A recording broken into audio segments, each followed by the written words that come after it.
नमस्कार, सार्वमंथन न्यूज महाराष्ट्रमध्ये आपलं स्वागत. पाहुयात आजची सविस्तर बातमी.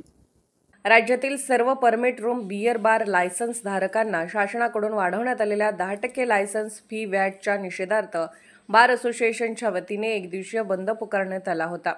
या 10% फी वाढीच्या विरोधात राहुरी तालुका परमिट रूम बियर बार असोसिएशनच्या वतीने तहसीलदारांना निवेदन देण्यात आले आहे. दिलेल्या निवेदनात बार असोसिएशनच्या वतीने म्हटले आहे की महाराष्ट्र शासनाने 2025-26 या आर्थिक वर्षामध्ये 15% वाढ केली आहे. तसेच मागील वर्षापासून परमिट रूमला 10% व्हॅट भरावा लागत आहे. या दोन्ही कारणामुळे अनुमती धारकांचे मोठ्या प्रमाणात आर्थिक नुकसान होत आहे. सदरची अन्यायकारक वाढ रद्द होण्याबाबत शासनाचे लक्ष वेधण्यासाठी राहुरी तालुक्यातील सर्व परमिट रूम व बियर बार बंद ठेवण्यात आले आहेत. तरी आमच्या वरील मागण्या शासनाकडे पोहोचवण्यात याव्या अशी विनंती दिलेल्या निवेदनामध्ये करण्यात आली आहे. सदर निवेदनावर राहुरी तालुका बाराशेच्या अध्यक्ष जयेश मुसमाडे, सतीश सोनवणे, राजेंद्र उंडे, बाळासाहेब मागुर्डे, रुपेश तनपुरे, रावसाहेब मांगुर्डे, रमेश उंडे, गोवर्धन तनपुरे, बाळासाहेब कदम, दीपक डावखर, रणजित गाडे, पांडुरंग भुजाडी, देवीदास ठोबे आदी यावेळी उपस्थित होते. सार्वमंथन न्यूज महाराष्ट्र, राहुरी, अहिल्यानगर. आज आम्ही असोसिएशन राहुरी तालुका परमिट रूम बार असोसिएशन तर्फे माननीय तहसीलदार साहेब यांना निवेदन देण्यासाठी आम्ही सर्वजण परमिट रूम धारक जमलेलो आहोत.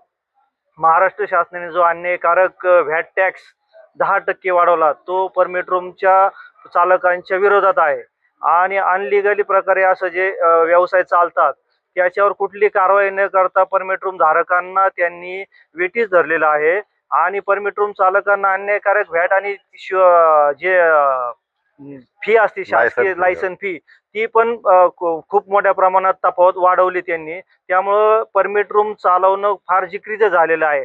हा परमिट रूमचा व्यवसाय पूर्णतः धोक्यात आलेला आहे. तर परमिट रूम धारकांना अशी जर हे झालं तर त्यांच्यावर उपासमार करण्याची वेळ येईल व शासनाने याच्यातून लवकरात लवकर मार्ग काढून जो अन्यायकारक व्हॅट टॅक्स आहे तो त्यांनी निर्णय त्यांचा बदलून रद्द करण्यात यावा व आम्हाला त्याच्या जे आहे मार्ग काढावा हीच शासनाला विनंती. आणि अनलिगली व्यवसायांवरती ताबडतोब त्यांनी काहीतरी कारवाई करावी जेणेकरून आम्ही जे टॅक्स धारक आहोत, जे लायसन आम्ही घेतोय, त्याची फी भरतोय, त्याच्यामध्ये काहीतरी आळा बसला पाहिजे. म्हणजे आम्ही परमिट रूम वाल्यांचं थोडंसं म्हणजे जगणं आमचं सोयीस्कर होईल व या हिशोबाने शासनाने लक्ष देण्यात यावे.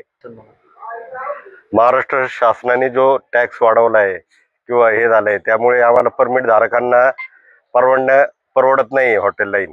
त्याच्यामुळे इल्लीगल पण जास्त वाढलेले आहे. त्याच्यामुळे धंदे अजिबात हे होत नाही.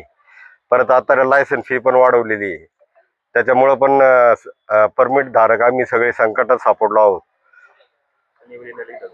आता आम्ही तेच निवेदन दिलेलं आहे तहसीलदार साहेबांच्या पुढे. हेच टॅक्स कमी करणं, व्हॅट टॅक्स कमी करणं, लायसन फी कमी करणं आणि इल्लीगल वर आळा बसावा या हिशोबाने आमची मागणी ही आहे. सार्वमंथन न्यूज महाराष्ट्राला लाईक करा, शेअर करा, सबस्क्राईब करा.